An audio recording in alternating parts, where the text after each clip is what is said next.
开始播声音上去，应该可以。我们等一下再听一下。你等一下 Q 个543而已，好这样 Ben 知道什么时候开始讲话。OK。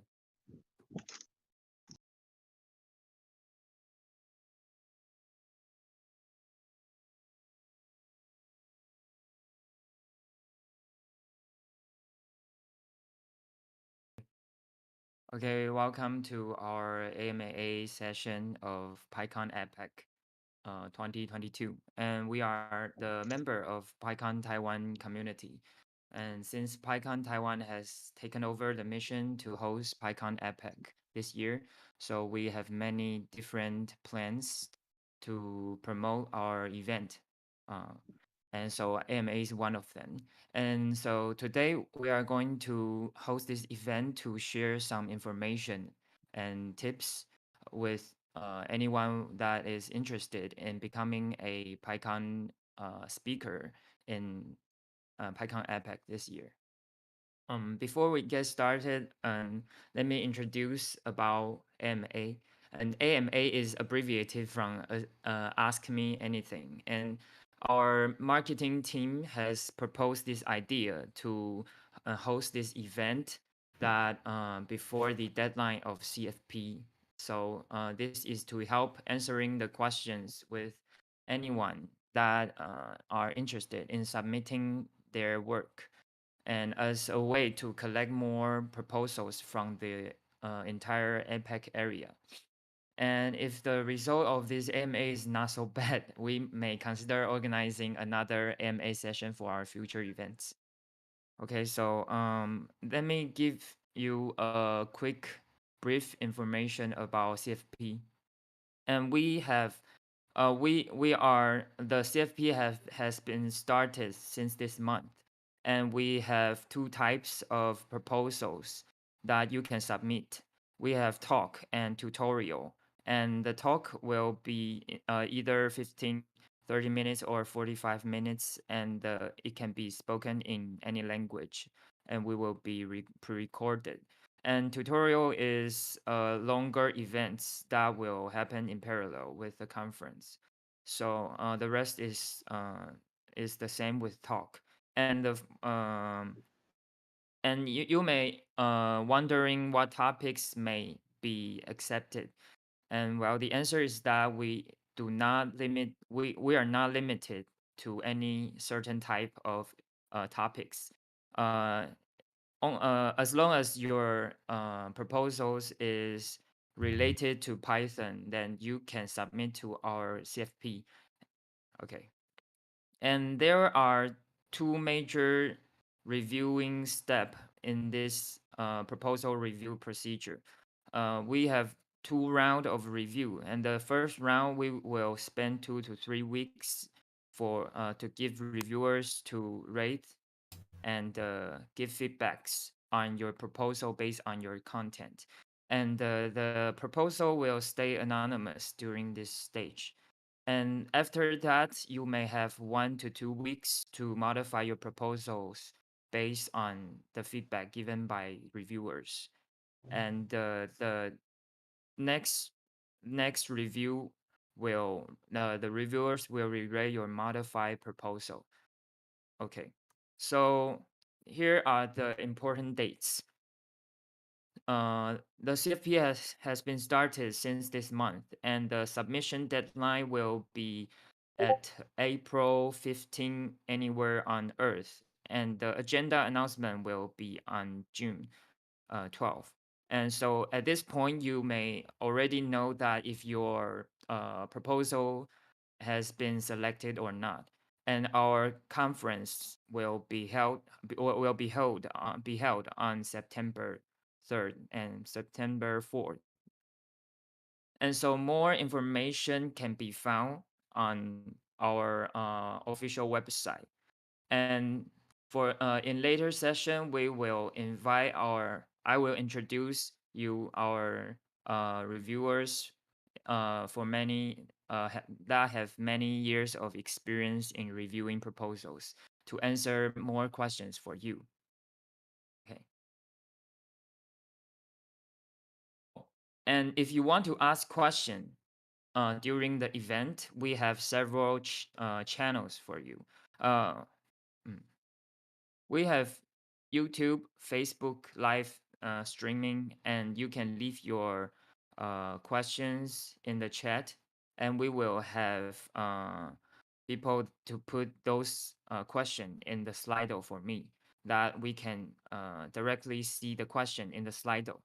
And or if you want to interact directly with our reviewers, then you can join our Discord server live channel and hashtag PyConTW live event, and you can ask question here. Okay, so my part is done. So let me quickly introduce our reviewers today. And our reviewers are all very experienced in reviewing proposals. And hello. And some of them also have experience as a speaker in PyCon at different countries. So let's start with TP. Okay. Okay. So TP, say hi to everyone. I can't hear you.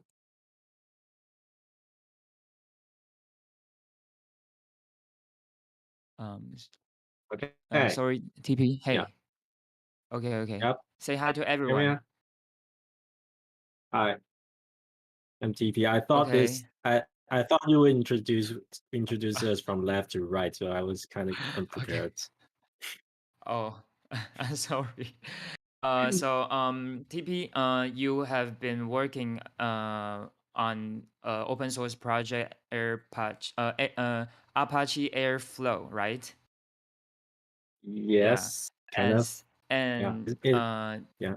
can you tell us can you quickly introduce yourself, and of how many years have you been reviewing the proposals, and why do you choose to become a reviewers?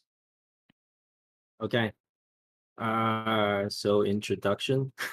Uh, I'm an engineer at Astronomer, which is a company hosting Apache Airflow, like for company internal projects and things like that. And so Benson introduced me as a like contributor to open source Apache Airflow, but it's kind of my job, so I'm paid to do that. So it's not kind of different from regular open source contributions. Yeah. And when did I start reviewing? I don't remember. It's probably 5 years or more. So it's kind of fuzzy right now, the memory. Maybe somewhere like 2017, 16, 15. I forgot. Yeah. As for why, I don't know.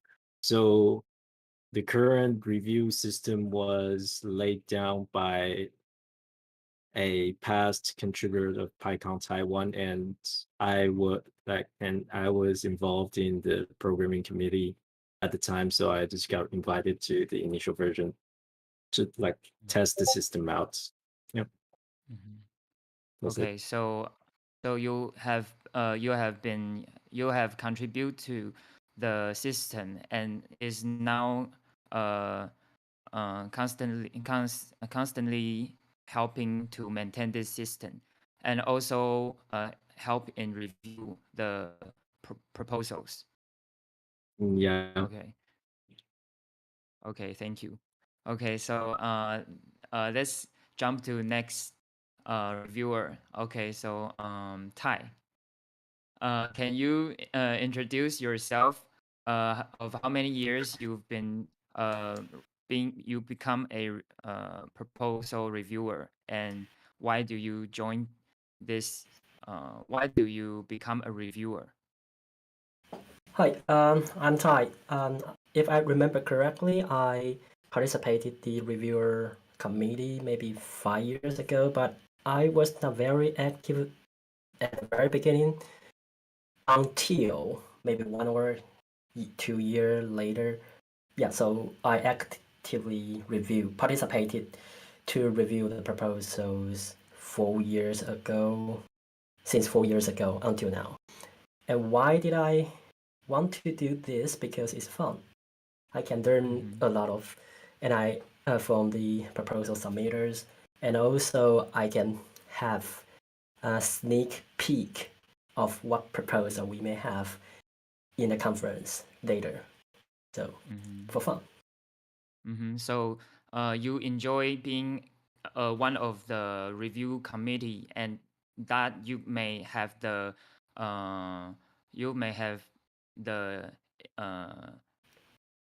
impact on deciding which proposal may be in this conference. Yeah, I can know which proposal may show up in the conference. Okay, thank you. Okay, No problem. our last reviewer, Kerr. Hi, Kerr. Can you introduce yourself and tell me about your motive to become a reviewer? Okay, yeah. So hello everyone, my name is Kerr, and I've been the PyCon Taiwan committee's reviewer for about 5 years, I think since 2017. And my motivation behind being a reviewer mainly is because I want to bridge my knowledge between Python, the real world usage of Python, and also the trending in the current Python world. And in my opinion, like being part of the reviewer can enable me to understand like, oh, what kind of topic is popular this year, and also understanding what exactly kind of topic between PyCon Taiwan and the rest of PyCon around the world, the difference. And so this year, holding PyCon APAC also can kind of makes me understand like, oh, what's the difference between PyCon Taiwan's proposal versus PyCon APAC's proposals. So that's probably my major reason to be a reviewer. Yeah.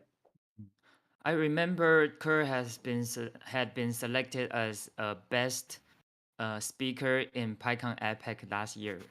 Am I right? Yes. Congratulations. That was yeah. So yeah, definitely that's something out of my expectation. But yeah, thank you for mentioning this. Okay, so Kerr and I has an interview with a podcast series that I've been working on for PyCon Taiwan, and in that episode we have talked about the reason that he chose to become a speaker in and submit his work in PyCon, and that he shared many details about what topics he will choose and the benefit he gets from being a speaker. Okay, so if anyone is interested, you can subscribe to my podcast series. It's called PyCast, PYCST. You can find it on any kinds of channel like Apple Podcasts, Spotify, or other podcast platform. Okay, so let's get back to our question. So can anyone tell us the working flow of the committee? Okay. So sorry for interruption. I think Maurice is also online. Right. Okay. Can you introduce Maurice for us? Maurice, are you online? Maurice on? Okay. Yeah, I mean, I'm here, but I'm on bus, so it's a bit fuzzy. No problem. Yeah. Hi, Maurice. Can you Hello. introduce yourself with us?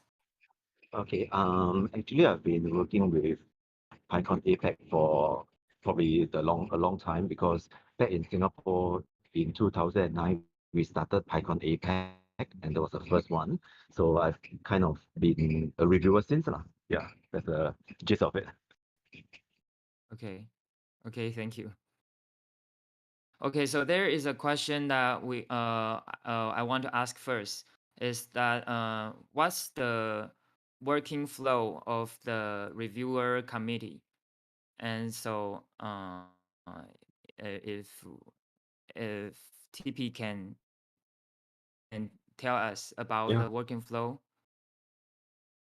The working flow is basically after you submit the proposal, we'll like get it to a system, right? There's a database for all the proposals, and after all the proposals are collected and the system is closed, the program chair will send out a bunch of like invitations for reviewers.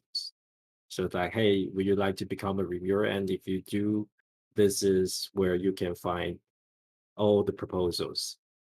And each reviewer will go through all the proposals like one by one and see those proposals. But in this initial phase, only part of the proposal will be visible to the reviewers. For example, the submitter of the proposal will be hidden, so the reviewers won't be able to see who submitted what proposal, and we will kind of like redact all the personal informations in your proposal. So all the proposals become anonymous. And we'll sort of like select, like, do we like this proposal, or do we like meh? Like, if you want to take this, sure, but I don't want to endorse it, or like this proposal is like, I don't think you should like accept the proposal. And that's the initial phase. After the initial phase, the program chair will collect all the reviews from the reviewers, and select like a part of the proposals that no reviewers feel should be rejected to enter the second phase. And it's only in the second phase the reviewers will be able to see the full detail of the proposal. For example, your name, background, whether you have given past talks of the proposal. So basically, if you have given this same talk to another conference prior to submitting this proposal to our conference, and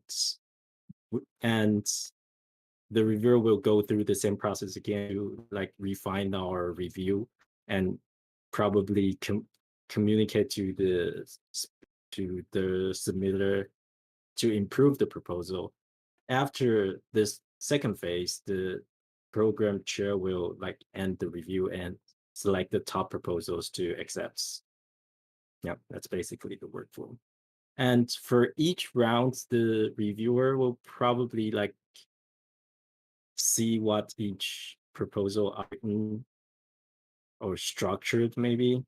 I think maybe we all have kind of different ways of doing that. Yeah. So I have a following questions. Do reviewers work together, or they review each paper on their own? Yeah, TP or Tai or Kerr, you can answer the question. Yeah, maybe Tai. I think both. If I remember correctly, at the first stage, we only review the proposal anonymously, but at the following, maybe second stage, you or the other reviewer could choose or decide which are you going to reveal your comments or anything anonymously as well. So you can choose co-work with the others or not, both. Yeah, Oh, I think so like there's no rule that we cannot communicate with each other, but most of the reviewers usually don't. I don't know like why. It's kind of like our habits of doing it. We don't have a direct channel to communicate with each other, but we all communicate with each other via the reviewer proposal reviewing system, which you can choose review your comments or not at the following later stage. For me, I don't communicate with the other member as well very often, but one of the interesting part for me is refer to the comments from the other members of reviewing committee. That's very helpful for me as well, especially when I saw something I didn't think of before. Mm-hmm. So, so you are able. So all the reviewer from the reviewing committee will know who give what kinds of comments to the proposal, right? Yeah, a Can we? at Can we really? I forgot. I don't remember. at second stage, and yeah, second stage, if I remember So correctly. Yeah. at the second stage, you may know what kinds of comments that TP have given to Kerr, and No, like no, something like that. we won't know the name of the Uh-huh. reviewer. We only Oh, see some unique Right. ID. Right. Yeah. okay, Right. okay, That okay, makes sense. Yes. okay, okay. So, does reviewers argue over their comments on the same proposals? Do you have these kinds of experience? Yeah. I think I remember Kurt like having some strong opinions on a proposal in the past. Do I remember correctly? Is that you? Yeah. Kerr, can you tell us more about the story? Oh, sorry, what's your question? I just Like, do we I just asked. argue over a proposal whether to accept the proposal or not? Mhm. oh yeah. I think particularly this is like a kind of thing. I can also answer your previous question. Do we talk offline about certain things? And yes, we do, because there's certain situation like some speaker may actually give some talk before, and we know them, and we may know like those talk, the proposals content and the talk content may actually be, there may be some gap between them. Mhm. And so once we learn like those speakers past performers in a conference, that could be one of the factor for us to discuss. Say, do we want to accept the same speaker again, given those past how to say, past proposal we've accepted before, and that's one case. The other case is more like purely checking the content of the thing, and I probably will give one feedback first in first phase. I didn't know other reviewers' feedback at that time, and then later in the second phase I start to be able to see those anonymous feedback from other reviewers, and I can see like some reviewers give a really positive feedback about the content, and if I'm more familiar with the same criteria, such as, let's say, if I'm familiar with, let's say, security, and nobody feel the same proposal as any issue. Even some people say, "Oh, this sounds really good," but maybe when I look at that content, I know that oh, this content is actually probably not security, but more like a data analysis, and this guy probably is not a security background person, so the talk category is wrong, and the key problem here is after we kind of understand the background of this speaker, maybe it's even goes another extreme case. And in that case, I may kind of contact to other program committee members to talk about that. Hey, this thing I feel I have certain concerns, and even I see a lot of positive feedback from other reviewers. And so that sort of situation also happened during our review. Okay, thank you. So, you have talked about the process that you and criteria that the process that you've been reviewing a proposal. So, I think many people will want to know what's the criteria that will you will consider in reviewing the proposals. Do you have a standard criteria for each proposals, or um, do you yeah uh, yeah do you have any criteria? Okay. Maybe let's start with TP. Why? Why me again? Okay. So first. Okay. We can start with Kerr or Tai. Sorry, my apologize. I would love to Maurice answer this question, right? May I? Yeah, okay, sure. Can you hear me? Yeah. Yes. Yep. Okay. So for me, the proposal, can I actually visualize? That means, does it have enough Sorry, I is this talk cannot going to measure? hear Maurice. Okay. Can you hear me? Can you hear me now? Yeah, Yes, you're clear. stuttering. Maurice. Okay. Huh? So my first and major criteria is, once I get the proposal, when I read the proposal, can I kind of imagine the talk will be like? That's the first thing. Does it have enough content for me to decide what the talk is going to be like? That's the most important criteria for me. Yep. Yeah. Okay, I want so to second that. Yeah. It's basically the kind of proposal that will be the most likely to be accepted is the one that we can sort of see someone on the stage talking about this stuff without you actually standing on the stage. If you can achieve that in your proposal, you're very likely to be accepted. And on the contrary, if you just have maybe a topic and have your content in prose, like for example, like a blog post, and we have no idea how this will be talked about or organized on stage, then we will probably think for a while before deciding whether to accept you or not. So it's most likely like put your proposal in talk form, like how you would talk about it on stage would be the best way to organize your proposal. okay. So do anyone want to share their review criteria with us? Yeah, I would like to add one more. The diversity, because Python serves as a general purpose language, and we are a Python conference rather than a data conference or something. So I personally focus on topic diversity as well. So I will pay attention on the topic that that's not very common or not many people talks about that this year.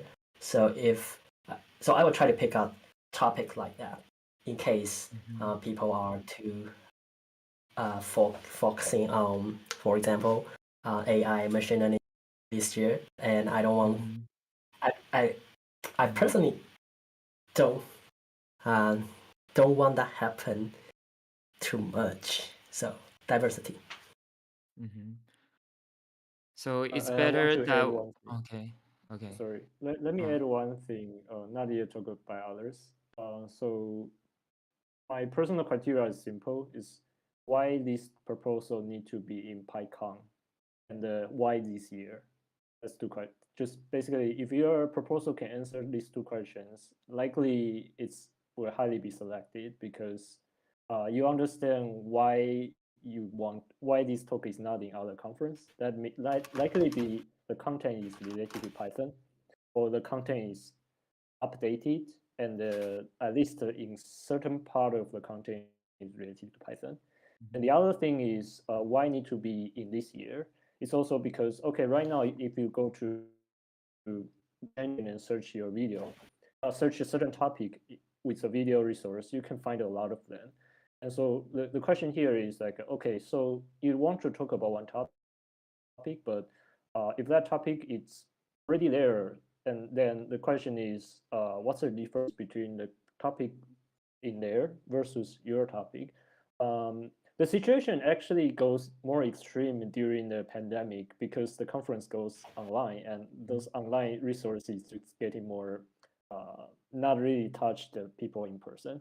this situation is not that extreme in previous situation because we are happy to accept the same topic, although it's talked in another conference. So this is basically my two criteria: why PyCon and why this year. Yes. Okay, thank you, Kerr. So let me quickly wrap this question. If you want to be accepted by the reviewers, you have to prepare enough content for the reviewers to know that this is a very serious proposal. And second is that you have to tell a story to make the reviewers think this is a interesting topic. And maybe we will accept more of the more diverse topic with our proposal. And lastly, that it's important that you know why this topic is important, that we have to accept our proposal this year. Okay. I think Okay. I think for me, one of the thing about like talking about like having a story to convince the reviewer, at least to convince me, is not that the topic is particularly interesting, but you will talk it in an interesting fashion. Is the more important criterion to me, because like whether a topic is interesting, for example, whether writing a parser in Python is interesting, whether building a website in Python is just interesting, or whether doing big data in Python is interesting, varies from people to people. Like, right, for example, I do Apache Airflow, but I write the web backends and I don't know anything about data. So if you're doing big data, your topic is by default not interesting to me. But if you can tell a story of how you use big data to achieve something, for example, like we can transition to the next question on this is one of the better proposals I have reviewed past years is there's a proposal on doing big data on like sports events, for example, baseball. I forgot what the exact sport that was. So for example, the submitter used big data to analyze baseball player behavior and plays and things like that. And I know nothing about that topic, but the story is good. So the proposal was good for me. Yeah. I would like to second TP's comments as well. I'm not an expert at big data as well, but a good story also helps me to understand what are you going to achieve and what Python serve your purpose. So we can still, a good story could still back to serve Python itself to make more people know how and what Python could achieve, rather than just spread the knowledge really specific to big data itself. If we would like to distribute or spread big data technical knowledge, Those are the two phrases I use the most in my reviews. Yes. Speaking of the numbers, if I remember correctly, there's also a number shown on the system to tell us how many people has reviewed the proposal already, so we can know which topic has been covered, which proposal need more reviews, so we can make sure the quality. Yeah. So if and if we go ahead, please. No, I just want to say that because I was program chair in 1 year. So if the program chair found that no reviewers wants to review a certain proposal, the chair can just invite more reviewers to do that. Yeah. I just want to. I was just going to say the same thing. Thanks for the information. Okay. Thank you for answering this question. And I think we can head over to some of the question on Slido. Okay. And here is a question that is related to this topic that is for Maurice. Is Maurice willing to share his proposal reviewing experience, especially regarding using the review system of PyCon Taiwan for APAC friends? Maurice, can you answer these questions for us? Yeah, I'll try. I'll try. So, based on previous year when I was Oops. there's actually two steps. The first step is we look at the proposal and kind of have a gauge of whether, as what mentioned just now, besides paint a clear picture, maybe another question is, do I want to hear this? If I want to hear this talk, then I'll rate it.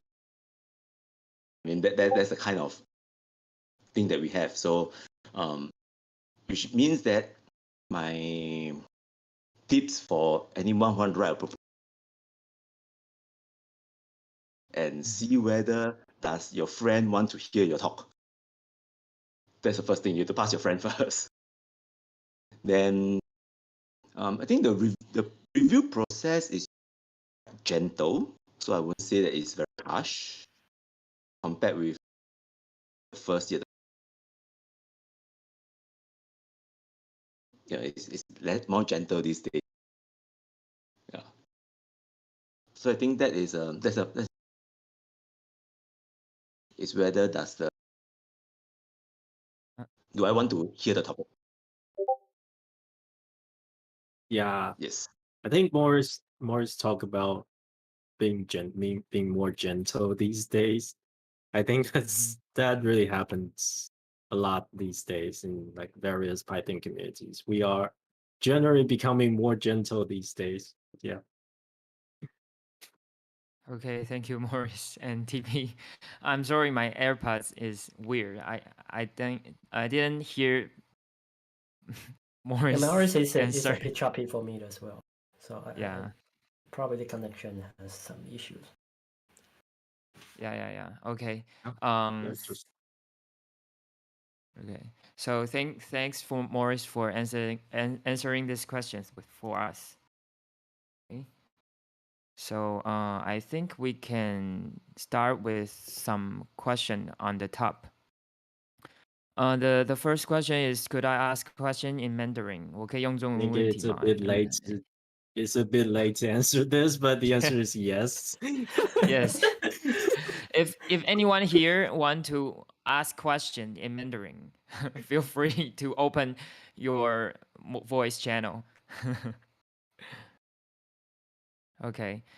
And the second one, any tips for the first time speaker to make their proposal more attractive and professional? Yeah, I think we yeah. kind of covered this before. Yeah. Make it like a talk, not a blog post, not an Yeah. article. I Yeah, would like to I provide an additional information for this question. If it's technical talk, a technical message is very, very fantastic. And if it's a soft talk, like sharing some experiments regarding, for example, regarding organizing a local community, a technical message is also possible, like, for example, a principle, a sentence, a wrap up of the whole story. So technical message also attractive.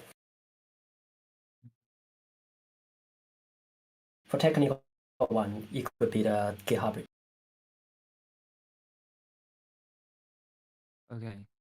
Okay. So give take home message and maybe give us the code for reviewers to review your project.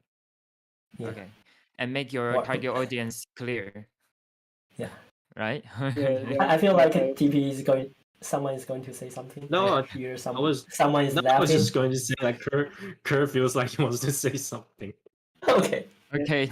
Let me just add one, maybe one more. So just go to watch some YouTube talk from others to learn like how other people give talk, and that will give you some picture how to how to say summarize the talk into a proposal, and start from there. It can improve your content.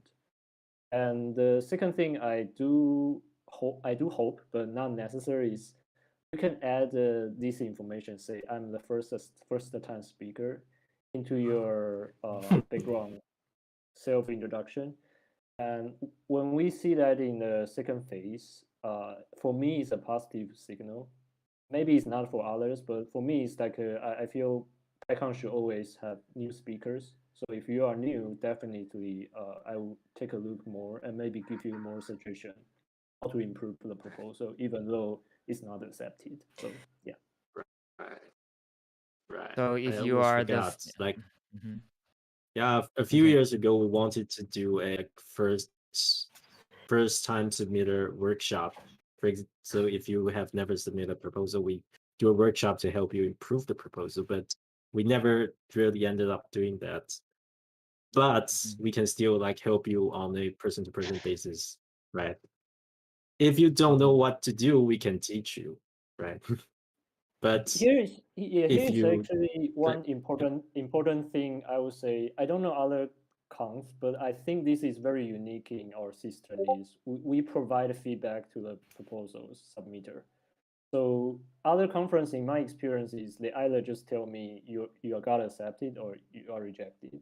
There's no such like you got rejected, but because of what reason? So I think, especially we have two phases. That means in the second phase, you can see the feedback why people hate or like your proposal. And I do suggest anyone, if you really have any idea, please submit it, because you at least can get some feedback from the reviewers. Exactly. yeah, Exactly. exactly. I think I remember there are instances that the proposal, like the initial proposal, was literally trashed in the first phase of the review, but the proposal That's got a little bit harsh. better. But the proposal got better so much in the second phase, it eventually got accepted. That happens. Yeah, So that really feel inspiring. free to submit your proposal. I learned a lot either way. Yeah. And to be honest, I feel accomplished as well when I saw the proposal is not that good at the first stage, but it becomes much better at second stage. I think this is the most interesting part as a proposal reviewer as well. We feel we are helping the community. Yeah, we're not trying to be gatekeepers, like deciding who are worthy of giving a talk. We are trying to make the talk worthy of presented. Yeah. Mm-hmm. Yeah, I really like the idea TP just talked about. Reviewing committee is not a gatekeeper. It's not like we are not going to do something like, oh, this part is good, you are good, you are bad, you are good, you are not trying to categorize people proposals. We are trying to boost the whole community with better Python quality. Python experiments quality to share with the others. Okay, maybe I can add something. Is my mic better now? I'm finally got home. Much better. Woohoo! Much better. Okay. So yeah, finally got home. So I think just to add on will be don't see the reviewer as kind of trying to nitpick you. Think of the reviewer as trying to help you to get a better proposal out of it and to help you shape, what are you going to talk. So we will pose, probably the review process will pose question to let you think what are you trying to say. That's the main part. Okay. Yeah. Okay, thank you, Maurice. Let me share a secret, not really secret, but only people who watching the streaming today Well, no. Well, no.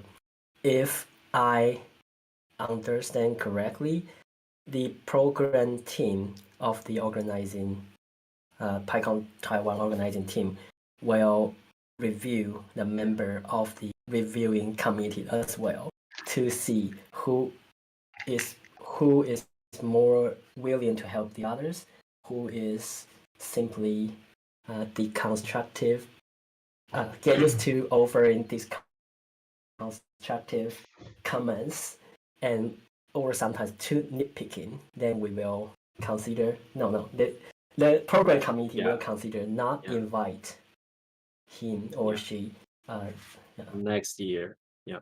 next year. Thank you for sharing this interesting fact. I think I think this also answered another question below, like how do we define a good reviewer? Well, I will say one of the personality will be you are more you are not nitpicking people, you are helping people. You are helping people in a Python community. Okay. Okay, thank you all for answering the question. And then Tai has just shared a very interesting fact of PyCon Taiwan community. Okay, so so I think the whole point is that we have to the review committee have the they want to help the community to become better quality, to have better quality, and that will be a cycle and making everything better and better, right? And there is a similar idea in EuroPython that they have a mentorship program on mentoring the first time speaker. I think that's like a very similar idea with what you have just told us. Okay. Yeah, So I think we tried to do that a few years ago, but we don't have enough viewers to do that at this point in time. Maybe we can do that one day. So I think there is one question that is asking about how to become a reviewer, and I didn't remember where the question is. So is there any criteria to become a reviewer? Yes, you have to email us to say you want to become a reviewer. Or you have ever you shared a really good or impressive talk before. So the program team, as far as I know, the program team will proactively reach out to you if you are willing to share, and you have already shared some really good talks publicly. But if you don't, like if you never got contacted by the program reviewer, but you think you are a good reviewer, or you think someone is a good reviewer, just email us. We'll make them one.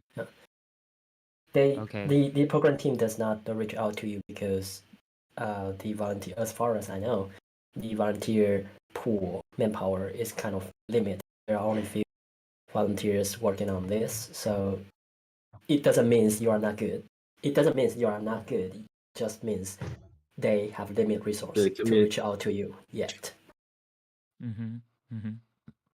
I think if anyone is interested in becoming a reviewer, and you can reach out to our review committee right now.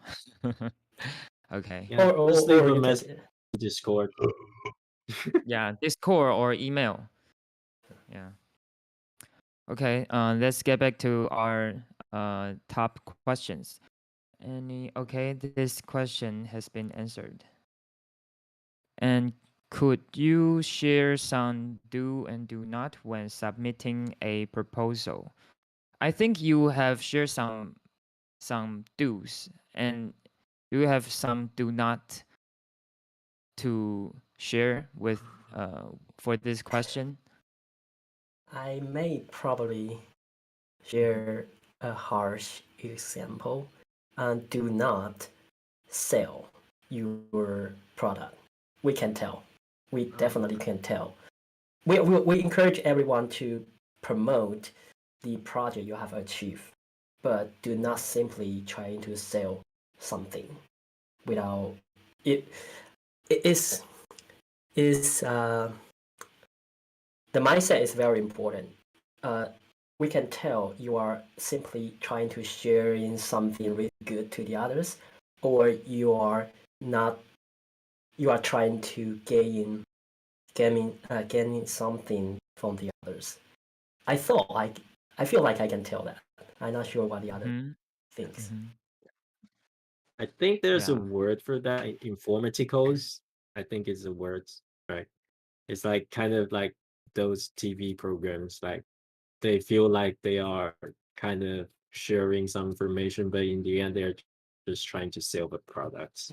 Those are kind of the proposals we don't want to see. But let me offer some balanced opinion. I also saw some proposals that regarding it also trying to sell in something, but to be honest, the thing they want to sell is really good. Then that's no problem. Yeah, but most of the time, to be honest, it's very hard to achieve this. Yeah, I think standard. Balance. I think that one thing is that we all see like a lot of YouTube videos these days, right? There are some YouTube video contains paid promotion, right? There's those kind of videos, but there are good promotion videos and bad promotion videos. Some of the promotion videos like, hey, I can dig this.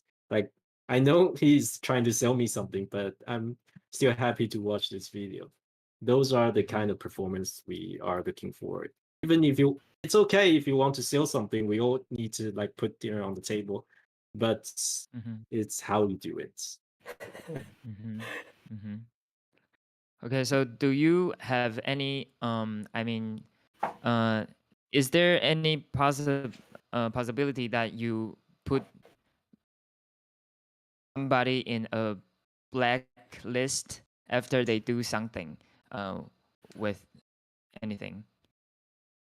I mean, if I submit a proposal and I'm do something that you are really not like, then will you blacklist that person?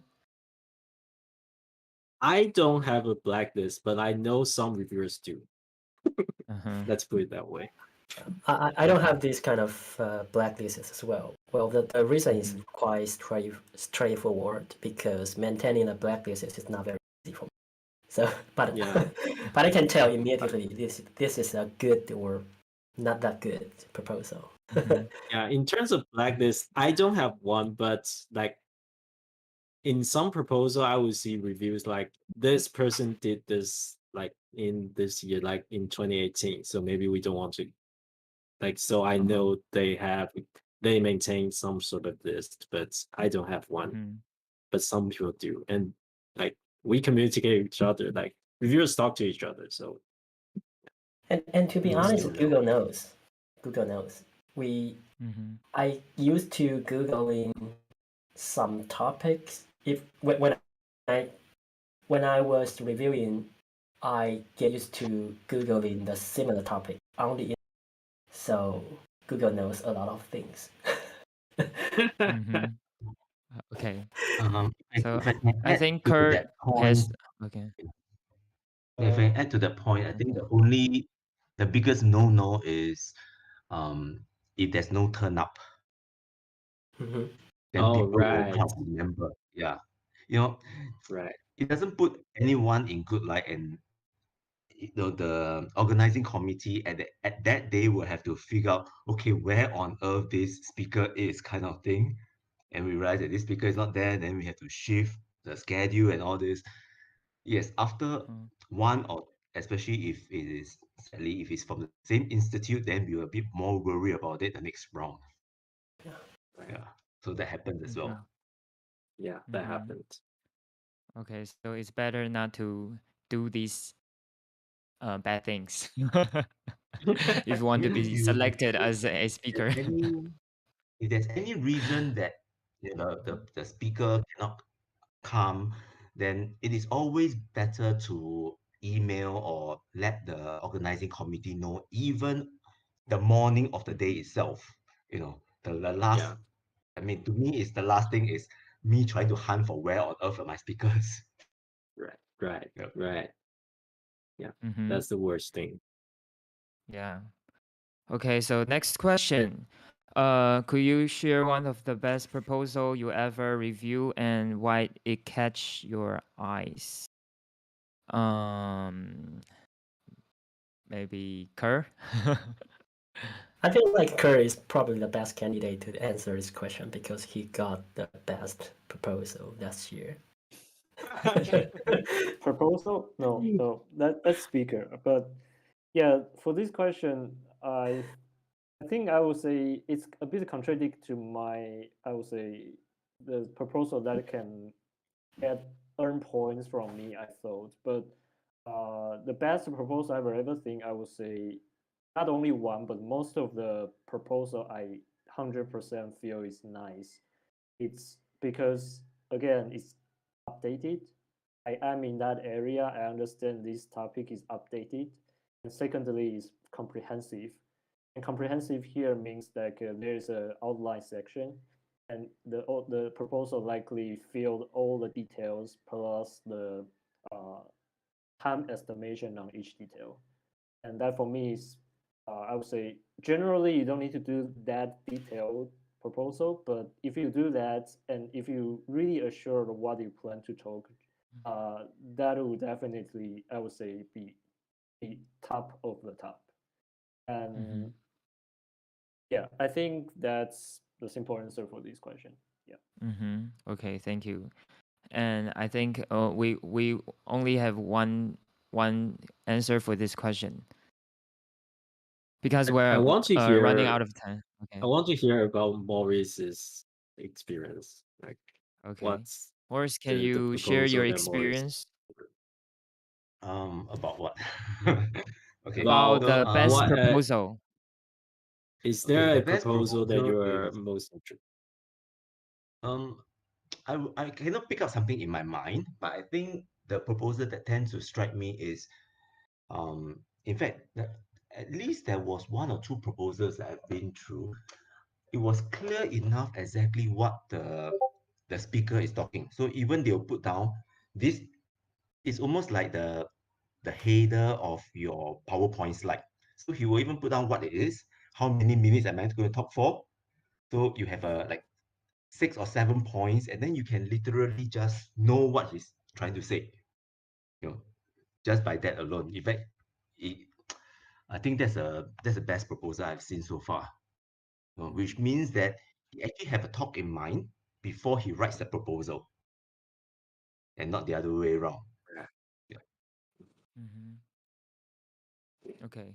Yep. Okay. I think that's I think I a can major add thing. one thing there is generally, if you write a proposal before you really have the content, then likely it's really hard to be best.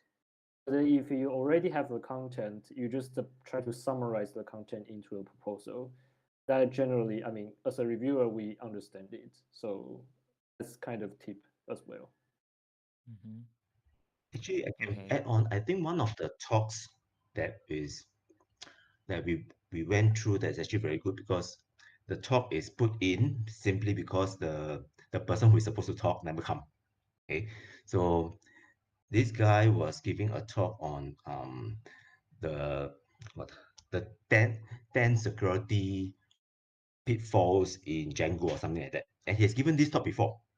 So just on this, if he can actually write a proposal, the 10 security loopholes or what, you just point one, point two, point three. I think that will be a good proposal by itself. You know, just the headers of it. Yeah. Yeah. Okay. So thanks for answering these questions with us. And let's pick one more question, okay? Because I think we are running out of time for tonight. So I think this question we have answered it already, right? Because you have shared many experience of your reviewing process and criteria. And how complete should a proposal be? I think this question, we have covered this question in the previous session. Okay. Here is a question that is asking, do practical talk is preferred, such as project result, or theoretical talk can be accepted, such as new idea about machine learning or framework? Yeah, I think let's pick this one. Yeah, +1. I This Okay. one is, I would this one is say quite good.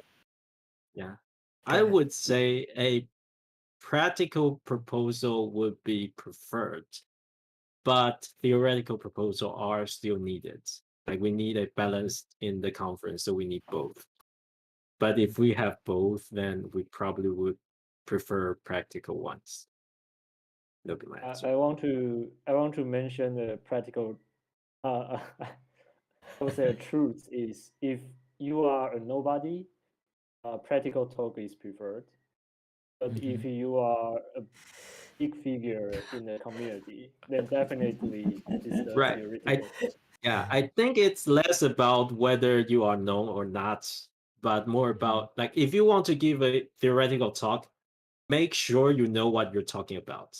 Because the reviewers are like probably not me, but they're like, for example, for a machine learning, we have machine learning experts in the reviewers. So make sure you know what you're talking about if you want to submit such a proposal, because you'll be trashed by them if you are just like trying to baffling us. This let me okay. One funny things happened before, because we have experts in our review committee. It's not me. For example, an NLP expert and also experts. Some of them are professors in university, but in the meantime, I know as a professor or a teacher, they will kind of nitpicking or anger at seeing some not perfect theory, but sometimes the comments are too harsh. So for me, it's kind of difficult to balance. Firstly, we would like to have we like the reviewer who is kind, who is trying to helping the community, is not offering harsh comments. But in the meantime, I know because of their job, they are teachers, they are professors. Sometimes they are really, really, they have really good. They are really expertise. So And they have a high standard for their expertise. Yeah, they're very high standard. They are not on purpose, but so. Yeah. Okay. So practical talk means that it comes with a result and a project, right? And maybe some demo with the talk. Yeah. I think one rule of thumb is talk more about your experience, because we cannot fault your experience. Like your experience is your experience, and we will accept it. Yeah, but if you want to talk about theories or principles, then it starts to like you start to get questions like, why is your theory correct? Like those kind of things. So be careful when you try to do that. Yeah. Okay. Okay. It's important to make people to believe what you're talking about. Yeah. And okay, so thanks for answering this question. And I think it's a little bit late and we're a little bit running out of time for today. So I think we will stop here. Well, if anyone wants to ask question that we didn't answer your question, maybe you can leave a message, leave your question in our Discord server, and our friendly volunteers and reviewers will answer your question if they have time. Okay, and thanks to all 4 reviewers and Maurice and TP, Tai, and Kurt for joining our MA session tonight. and to share your experience and tips with us. And I think your sharing can really inspire a lot of submitter from to prepare their work this year. Okay, so if anyone want to know more about CFP, you can visit our official website